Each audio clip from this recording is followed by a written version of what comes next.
ஜென்ம ஜென்மோ ஜென்மி ஸ்ரீச்சரண் ஸ்ரீ பாக்ய சாய். அனைவருக்கும் சாய் சுப நமஸ்காரங்கள். நிலக்கோட்டையிலிருந்து சாய் உமேஷ். ஓம் ஸ்ரீ சத்குரு பகவான் பாட்டி சித்தரின் லீலாமிருதம் 71. நம் பகவான் பாட்டி சித்தர் நமக்கு ஒரு உபதேசம் செய்தால் அதை அப்படியே கேட்டு நடந்தால் மிக மிக நல்லது நடக்கும். ஆனால் பாட்டி சொல்லை மீறி நாம் ஏதும் நடந்து கொண்டால் என்ன நடக்கும் என்பதை இந்த லீலாமிர்தத்தில் காண்போம். திரு சிவசேனாதிபதி அவர்களும் அவரது நண்பர் ஒருவரும் கூட்டாக சேர்ந்து காங்கேயத்தில் ஒரு போட்டோ ஸ்டுடியோ ஆரம்பிக்கலாம் என்று அனைத்து ஏற்பாடுகளையும் செய்து அதன் துவக்க விழாவிற்கு ஒரு அழைப்பிதழை அச்சிட்டு அதை முதலாக பாட்டியிடம் கொடுத்து ஆசீர்வாதம் வாங்க வேண்டும் என்று பாட்டியை பார்க்க வந்தார் திரு சிவசேனாதிபதி அவர்கள்.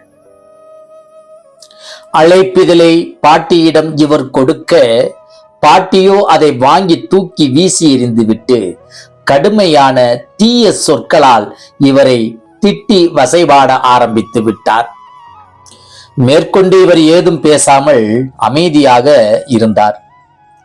பாட்டி அமர்ந்திருந்த இடத்திற்கு வெளிப்புறம் டாக்டர் நடராஜன் ஐயா தோட்டத்தில் இருந்த கோழிகள் மலம் கழித்து வைத்திருந்த இடத்தில் அந்த அழைப்புதல் விழுந்து கிடந்தது, குப்பையோடு குப்பையாக.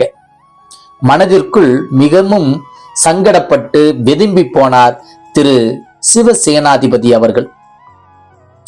அன்றைய தினம் காஞ்சி மாநகரில் இருந்து ஏகப்பட்ட பக்தர்கள் பாட்டியை சேவிக்க வந்திருந்தனர்.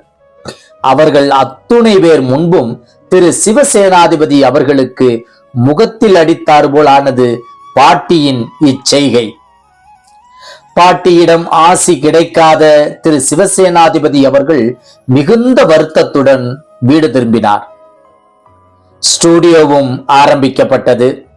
ஆரம்பித்த சிறு நாட்களில் இவருக்கும் இவரது நண்பருக்கும் கருத்து வேறுபாடு ஏற்பட்டு பிரச்சனைகள் வர ஆரம்பித்து இவரது முதலீடான மிகப்பெரிய பணம் முழுவதும் இதில் முடங்கி போனது.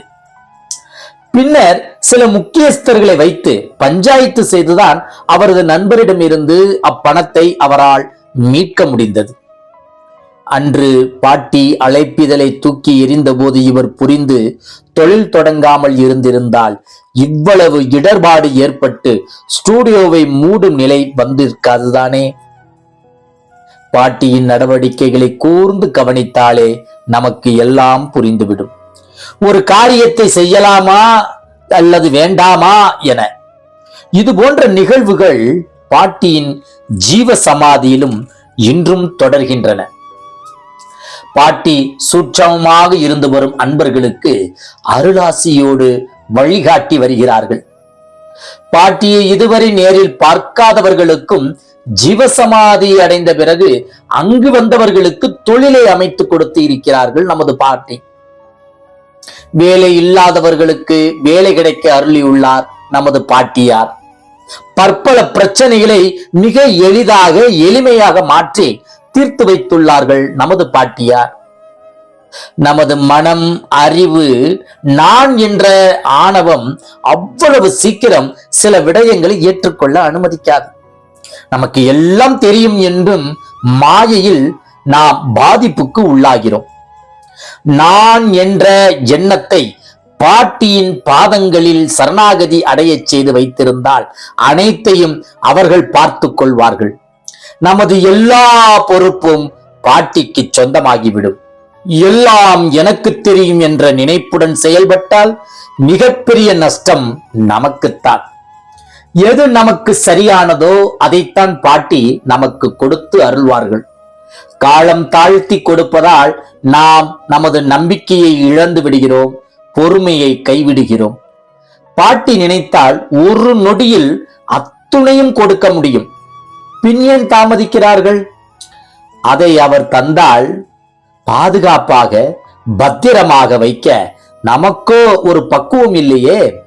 ஆகவே நமக்கு பக்குவம் வந்த பின் சரியான நேரத்தில் கொடுக்க வேண்டியதை தடையில்லாமல் கொடுத்து அருள்வார்கள். ஒரு சிலர் கேட்கலாம், பாட்டி இப்போது இல்லையே, என்ன செய்வது என்று. அதற்கு பாட்டி உடலோடு இருக்க வேண்டும் என்பது அவசியமில்லை. அவரது சமாதியினுள் இன்றும் உயிரோடுதான் இருக்கிறார். உலகமெங்கும் சூட்சமமாய் உலாவுகிறார்.